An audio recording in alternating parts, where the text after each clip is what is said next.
माननीय सदस्य श्री अखिलेश यादव जी।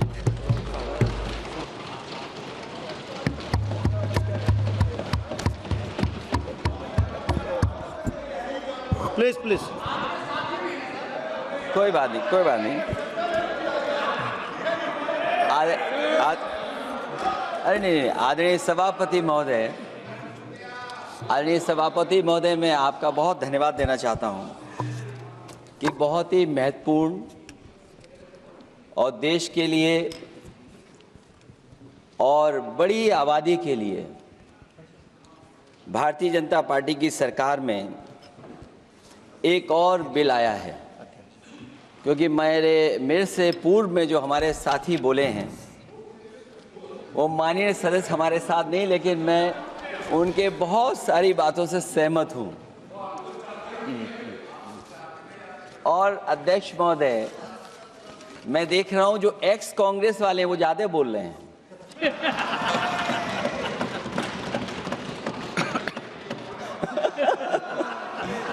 आदरणीय अध्यक्ष महोदय,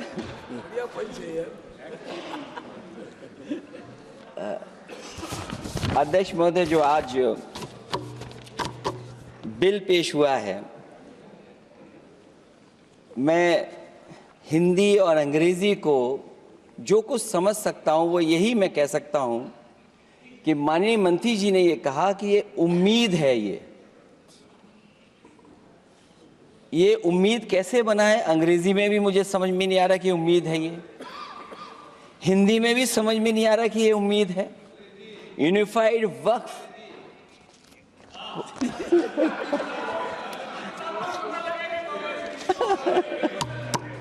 अध्यक्ष महोदय, यूनिफाइड वक्फ मैनेजमेंट, मैं अकेला काफी हूँ। अध्यक्ष महोदय, ये अध्यक्ष महोदय, मैं समझ सकता हूं कि मैं वो बात छेड़ना नहीं चाहता था, लेकिन क्या करूं, मजबूरी है अब। अध्यक्ष महोदय, अभी माननीय सदस्य लोग ये कह रहे हैं कि हमारे सदस्य नहीं है यहाँ पर जो हमारे साथी हैं, लेकिन अध्यक्ष महोदय मैं ये कहना चाहता हूं, ये जो बिल लाया जा रहा है, भारतीय जनता पार्टी में एक मुकाबला चल रहा है। भारतीय जनता पार्टी के अंदर मुकाबला चल रहा है कि खराब हिंदू कौन बड़ा है। और ये बात अध्यक्ष महोदय मैं ऐसे ही नहीं कह रहा हूं। जो पार्टी ये कहती हो कि दुनिया की सबसे बड़ी पार्टी है, अध्यक्ष महोदय वो अपना राष्ट्रीय अध्यक्ष नहीं चुन पाए अभी तक। अध्यक्ष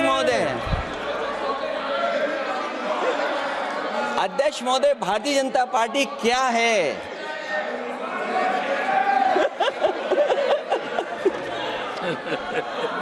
जी मैं अखिलेश जी ने बहुत हंसते हंसते कहा है, इसको हंसते हंसते जवाब देना। ये सामने जितनी पार्टियां हैं उनका राष्ट्रीय अध्यक्ष उन 5 लोगों को ही चुनना है परिवार के। हमें माननीय अध्यक्ष जी करोड़ों सदस्यों में से 12-13 करोड़ सदस्य प्रक्रिया कर चुनना है तो देर लगती है। आपके यहाँ जरा भी देर नहीं लगेगी। मैं कह देता हूं अभी 25 साल तक आप अध्यक्ष हो जाओ, नहीं बदल सकता। अध्यक्ष महोदय, क्योंकि जो बात निकल के आई है वो मैं फिर आगे बढ़ा दूं। अध्यक्ष महोदय, जो बात सोशल मीडिया या और जगह गुपचुप हो रही है, कहीं ऐसा तो नहीं था कि अभी कुछ दिन पहले यात्रा जो हुई है वो कहीं 75 वर्ष की एक्सटेंशन वाली यात्रा तो नहीं थी? अध्यक्ष महोदय, ये जो इस बार जो वक्फ बिल आया है, नाकामी का पर्दा इस बार है वक्फ बिल। और नाकामी कोई एक आध नहीं है, मैं कई नाकामियां बता सकता हूं। अभी मैं माननीय सदस्यों को सुन रहा था, वो पुराने कई बिल उनके बारे में चर्चा कर रहे थे कि कितने प्रोग्रेसिव बिल लेकर के आए हैं। मुझे याद है मैं उत्तर प्रदेश में उस समय था और मुझे लगा कि शायद इनकी वो बात ठीक होगी। एक ये बहुत तैयारी के साथ फैसला लेकर के आए थे और फैसला ये लिया था आधी रात के आज के बाद नोट नहीं चलेंगे, नोट बंद हो जाएंगे। अध्यक्ष महोदय, उस नोटबंदी नाकामी के बारे में भी तो चर्चा हो जाए कि अभी भी न जाने कितनी जगह पर कितना रुपया निकला जा रहा है, कितना निकल करके आ रहा है। केवल नाकामी नोटबंदी की नहीं, नाकामी बेरोजगारी की भी है, नाकामी महंगाई की भी है, नाकामी किसान की आय दोगुनी नहीं कर पाए वो भी इनकी नाकामी है। मुझे याद है एक माननीय मंत्री जी पूरे देश की नदियों के बारे में बीओडी बता रहे थे, लेकिन माननीय मंत्री जी ये भूल गए कि उनके शहर में, उनके क्षेत्र की जो नदी है उसकी बीओडी क्या है। गंगा क्या साफ हो गई, यमुना क्या साफ हो गई, स्मार्ट सिटी क्या बन गई, क्या गोद लिए हुए गांव इन्होंने गोद से उतार दिए, उनकी क्या दुर्दशा है। इसलिए मैं कहना चाहता हूं, ये नाकामी का पर्दा इस बार वक्फ बिल बना है। और सबसे बड़ी बात तो यह है कि जिसके लिए फैसला होना है उसकी बात को अहमियत न देना भी नाइंसाफी है। अध्यक्ष महोदय, नाकामी केवल यहां तक नहीं है। और भारतीय जनता पार्टी क्या है, मैं केवल एक पुरानी घटना याद करता हूं।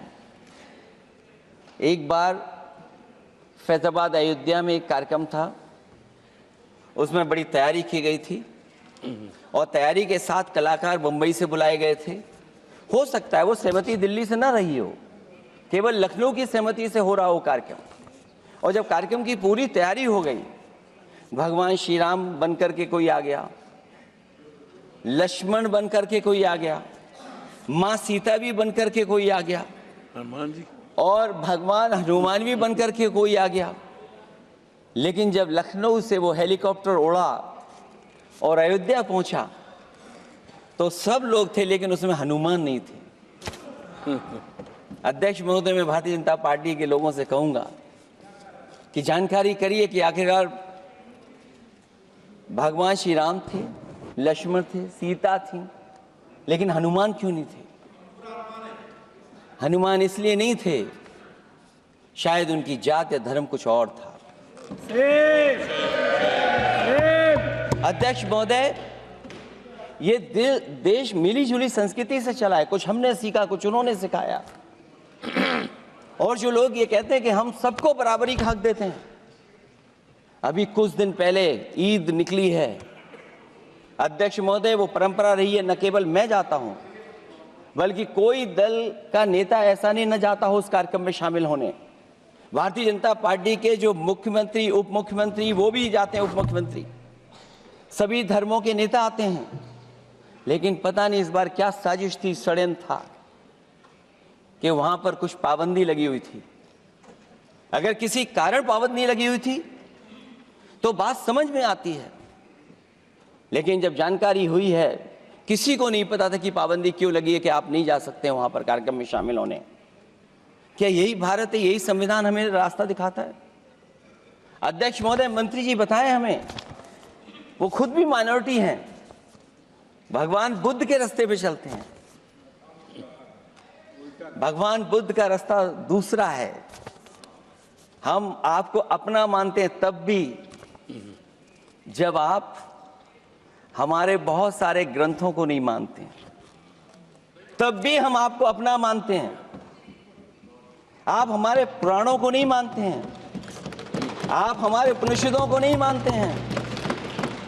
लेकिन सोचिए, हम हिंदू वो लोग हैं जो आपको स्वीकार करते हैं और गले लगा करके चलते हैं। अब मैं दूसरे धर्म पे नहीं जाऊंगा, कोई नाराज हो सकता है।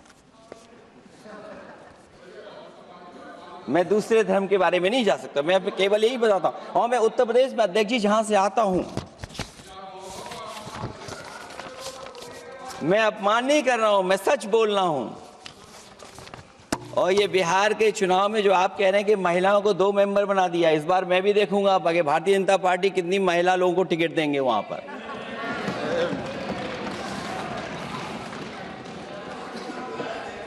अध्यक्ष महोदय, भाजपा जब भी कोई नया बिल लाती है तो वो अपनी नाकामी छुपाती है।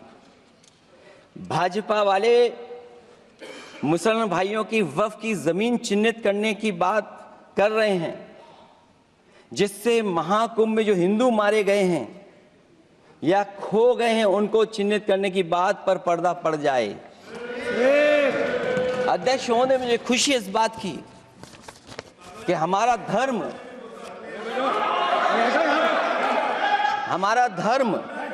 अध्यक्ष महोदय नहीं कुछ कहना चाहते हैं नहीं प्लीज, उनको अलाउ नहीं किया। अध्यक्ष महोदय, कुंभ में आस्था सबकी है, कोई ऐसा नहीं जिसकी आस्था ना हो। और कुंभ कोई पहली बार नहीं हो रहा था। ये भारतीय जनता पार्टी के लोगों ने ऐसा प्रचार किया कि 144 वर्षों के बाद पहली बार महाकुंभ होने जा रहा है और लोग निकल पड़े। सरकार ने कहा कि हमारी तैयारी 100 करोड़ की है, लेकिन तैयारी 100 करोड़ की भी नहीं थी। जिस तरह लोगों की जान गई है वहां पर, सरकार ने खुद स्वीकार किया अध्यक्ष महोदय के 30 लोगों की जान गई है। आज अध्यक्ष महोदय मैं कहना चाहता हूं कि डिजिटलाइजेशन कर रहे हैं आप कहते टेक्नोलॉजी का हम इस्तेमाल करेंगे, जमीनों को हम मैपिंग कर करके डेटा एंड रिकॉर्ड ठीक करेंगे। अध्यक्ष महोदय ये बताएं कि वो 30 लोग कौन थे, उनके नाम क्या थे जिनकी जान चली गई, न केवल जान जाने वालों की, बल्कि अध्यक्ष महोदय ये सरकार बताए कि जो लगभग 1000 हिंदू खो गए हैं, जो अभी तक नहीं मिले, जो अभी तक नहीं खोज पाए हैं, वो 1000 हिंदू की सूची कहां है? और फिर धर्म कारोबार की बात है, जो ये लोग अध्यक्ष महोदय मैं कार सेवक वाली बात इसलिए नहीं छेड़ना चाहता हूं। अध्यक्ष महोदय ये शायद माननीय सदस्य जानते नहीं कुछ सच्चाई नहीं जानते। अध्यक्ष महोदय, ये संविधान की वजह से, संविधान को बचाने के लिए, हिंदू एकता को बचाने के लिए कुछ फैसले लिए गए, लेकिन एफआईआर हम लोगों पे नहीं लिखी गई थी। एफआईआर उन पे लिखी गई थी जो बेचारे तैयार हो गए थे सुबह, लेकिन पता नहीं कहां से फोन आया था, कहा था कि अब तैयार तो हो गए हो लेकिन आप शिलान्यास में नहीं आ सकते। बहुत सही। इसलिए बात को इधर से उधर नहीं में ले जाना चाहता। अखिलेश जी जरा वक्त पे भी आ जाओ। अच्छा, वक्त पे आ रहा हूं। नहीं, वक्फ पे अध्यक्ष इसलिए आ रहा हूं क्योंकि वक्फ समझने के लिए भारतीय जनता पार्टी की सोच क्या है। और ये अध्यक्ष महोदय जब ये कह रहे हैं कि इससे कारोबार होगा, अध्यक्ष महोदय धर्म की चीजों से कारोबार नहीं हो सकता। हमारे उत्तर प्रदेश के मुख्यमंत्री जी ने भी कहा कि कारोबार होगा। वो 30 की गिनती में उलझे हुए हैं, जैसे 30 मार खाए वो। उनसे पूछा कि जान कितनी गई, वो 30। उनसे पूछा कि कारोबार कितने का होगा, 30 गुणा 10,000 करोड़। सोचिए, कुंभ हमारा क्या कारोबार की जगह है? और फिर उसका कौन नापेगा, कैसे नालाएगा? और फिर हमारे माननीय मंत्री जी कह रहे हैं कि जमीन, चाहे वो रेलवे की हो, चाहे वो डिफेंस की हो, वो भारत की जमीन है। मैं भी स्वीकार करता हूं कि रेलवे की जमीन भी भारत की है, डिफेंस की भी जमीन भारत की है। क्या डिफेंस की जमीन नहीं बेची जा रही मंत्री जी? अध्यक्ष महोदय, क्या रेलवे की जमीनें नहीं बेची जा रही हैं? अध्यक्ष महोदय, केवल यहां तक नहीं, कितना हस्तक्षेप होता है। वक्फ भी भारत के, इसीलिए तो कहीं ना कहीं वक्फ की जमीन से, अध्यक्ष महोदय माननीय मंत्री जी बताएं, और मुझे उम्मीद है कि जब जवाब देंगे तो बताएंगे कि वक्फ की जमीन से बड़ा मुद्दा वो जमीन है जिस पर चीन ने अपने गांव बसा लिए हैं, लेकिन कोई बाहरी खतरे पर सवाल बवाल न करे, इसलिए ये बिल लाया जा रहा है।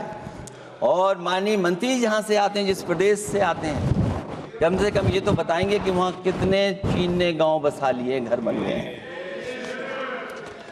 अध्यक्ष महोदय, आपके माध्यम से सरकार गारंटी दे कि वक्फ की जमीन कभी भी किसी भी पैतरेबाजी से किसी और मकसद के लिए किसी और को नहीं दी जाएगी। वक्फ की वर्तमान व्यवस्था में चाहे 5 साल के धर्म पालन की पाबंदी की बात हो या कलेक्टर से सर्वेक्षण के हस्तक्षेप की बात हो या वक्फ परिषद या बोर्ड में बाहरियों को शामिल करने की बात हो, इन सब का उद्देश्य मुस्लिम भाइयों के सार्वजनिक अधिकार को छीनकर उनके महत्व और नियंत्रण को कम करना है। ट्रिब्यूनल के निर्णय को अंतिम न मानकर उच्च न्यायालय में लेकर जाने की अनुमति देना दरअसल जमीनी विवाद को लंबी न्यायिक प्रक्रिया में फंसाकर वक्फ भूमि पर कब्जों को बनाए रखने का रास्ता खोलेगा।